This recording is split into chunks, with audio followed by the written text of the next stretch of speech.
supporting the American armies. Stop being used. Stop being used by foreign forces. We are strong. We say no.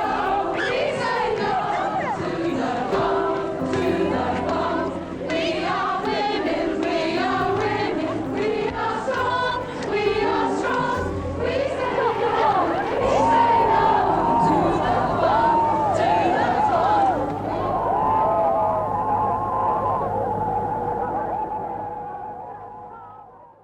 Okay, Pam, so I just wanted to ask you a few questions about the Greenham Common protests, and I heard that you was a part of that, and I just wanted to ask you, when and where did the Greenham Common protests take place, and how old were you?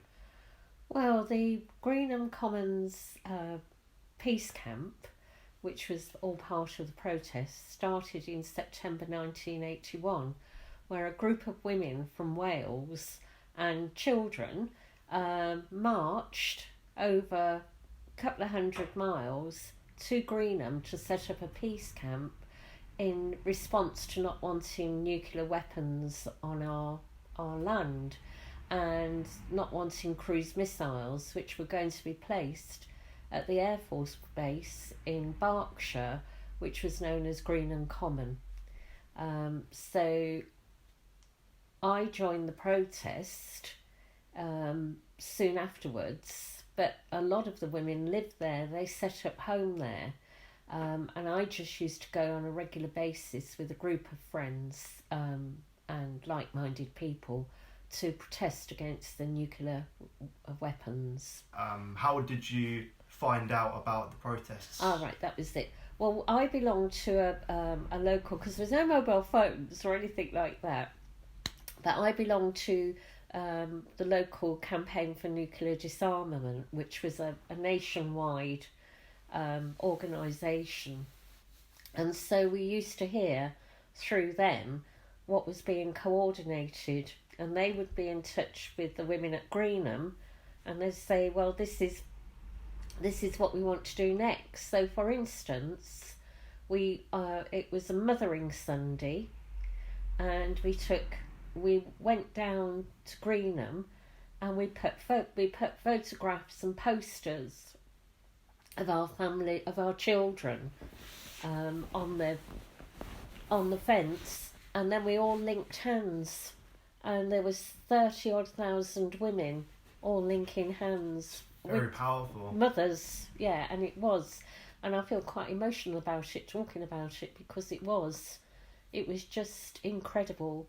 As you mentioned about protesting of the nuclear weapons, I suppose it was very important to you and your friends, and I just wanted to know why was the Greenham Common protests important to you personally? Well, I was 28 at the time and had a young son, and I just felt that we lived in a world where there was, and we still live in a world where there was lots of poverty, lots of inequalities, and yet we were spending all these money on weapons of mass destruction. And I thought, well, in my own simple terms, why do you need so many? If you need nuclear weapons, you only really need one, and that's going to annihilate the world, you know, where we are. And I just felt very strongly that it was wrong, and that we should be working towards peace rather than war. Do you think that these protests made any difference?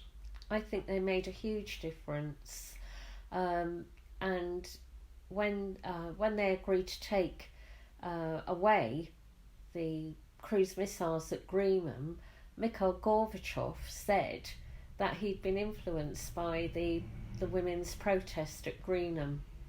So it made a pretty big impact. It made an impact all around the world. Some people would argue that it didn't, and that it was politics that changed it, but the protest was constant, and thousands of women used to descend upon Greenham at regular intervals. I'm curious, you said to me before this interview that you actually were arrested when the protest took place. What happened there? Well, I went with 3 friends, and we were going to camp and stay for 3 nights. And the day we arrived, it was very cold. It was November time, very, very cold.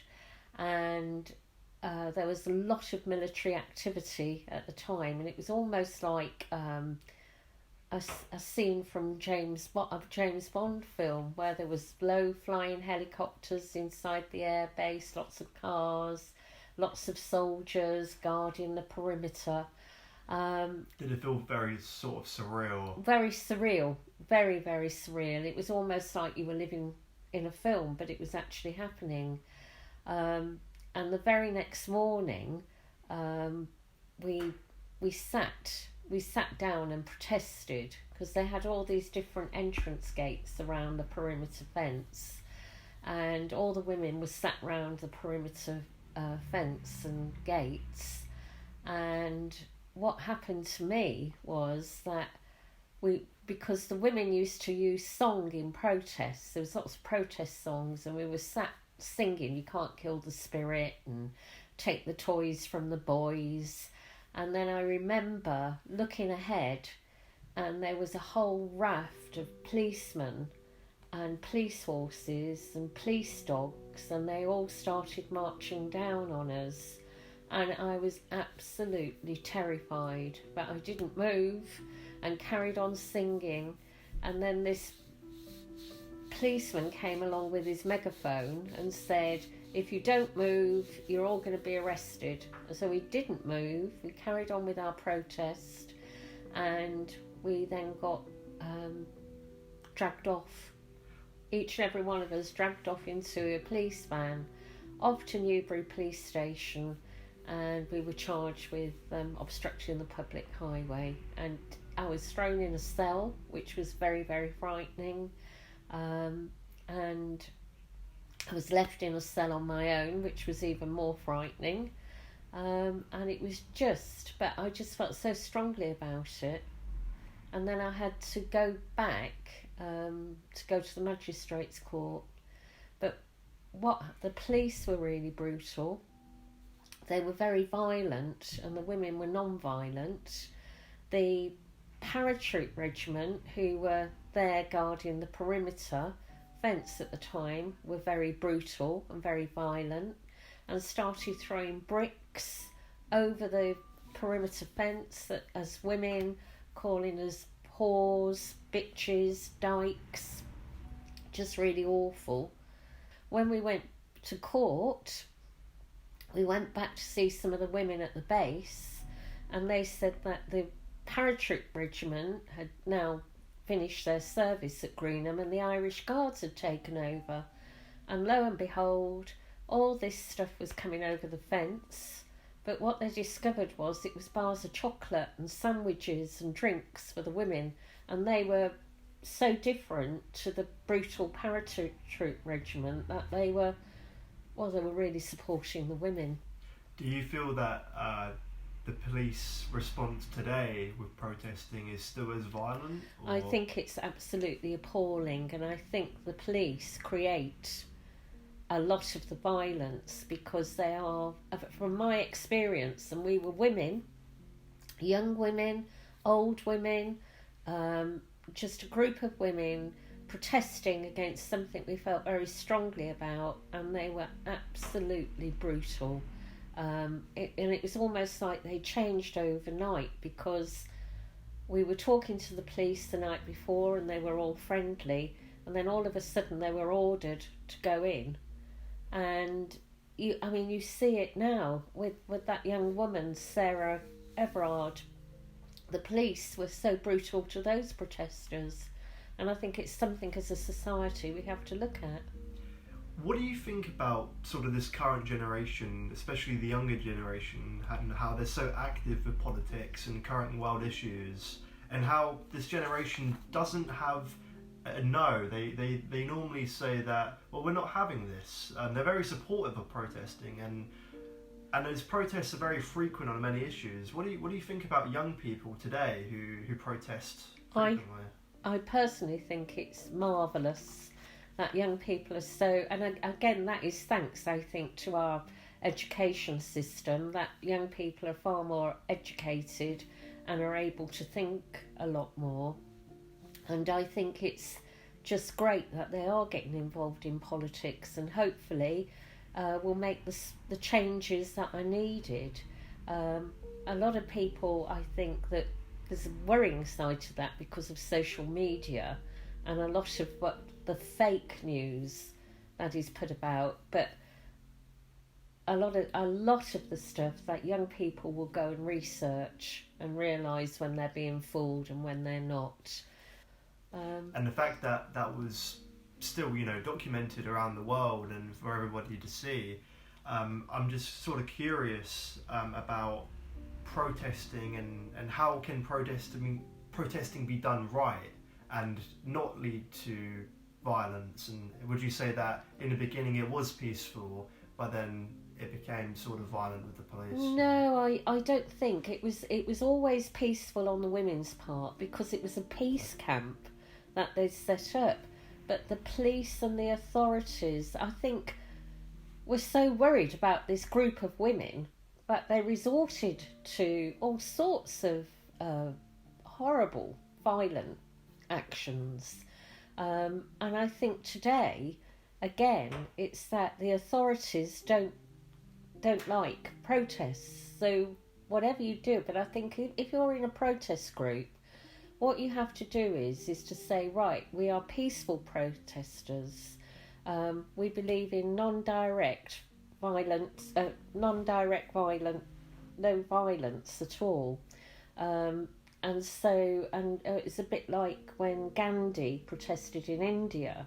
He made peaceful protests, and although that all ended up with lots of problems. So the young people who are protesting now need to be aware of what the authorities might do and how they can counter that. I think that's probably the key for it, because you look at the news in all the countries in the world and people protest, and it's usually somebody will get killed, somebody will get beaten up, and then it's blamed on the protesters rather than the police. And in point of fact, there was a lot of people who were very anti the women at Greenham Common and thought they were a nuisance, they thought they were wrong. I used to play golf with my husband at the time, and the people at the golf club were absolutely appalled that I'd gone to Greenham Common to protest, and they couldn't understand it because I was a nice person. So, Pam, you said that you've actually got some pictures with you regarding Greenham Common. Yes, I have. I found two. I haven't actually got any where I was at the peace camp, although we did take photographs, but I just can't find them. But this one here is where, just before I went to Greenham, and the badge that's on my jumper there is this actual badge, the Campaign for Nuclear Disarmament peace badge, which is over 40 years old now, and I've kept them. 40 years ago. And this one was, again, close to the time, with a picture of my son, if you can see. And I had this badge, which was quite amusing at the time, which said, I'm one of those common women from Greenham. As I said before, people used to disapprove of what we were doing, but I would do it all over again. So it was what the press had put out about the women. And it creates that warped perception. And it's still happening to this day. It's very interesting when you say about what young people should do, and the last question I'd like to ask you is, what can young people do to make a difference when it comes to protesting? I think that they should carry on regardless. It's their democratic right to protest, and that if they feel so strongly about things, that they should go out there and protest, and it can make a difference. It does make a difference at the end of the day. Well, thank you very much, Pam. I've found it very interesting, and to get your perspective of the protest and your opinions on younger generations and teenagers who continue to protest. Yes, and long may they do so.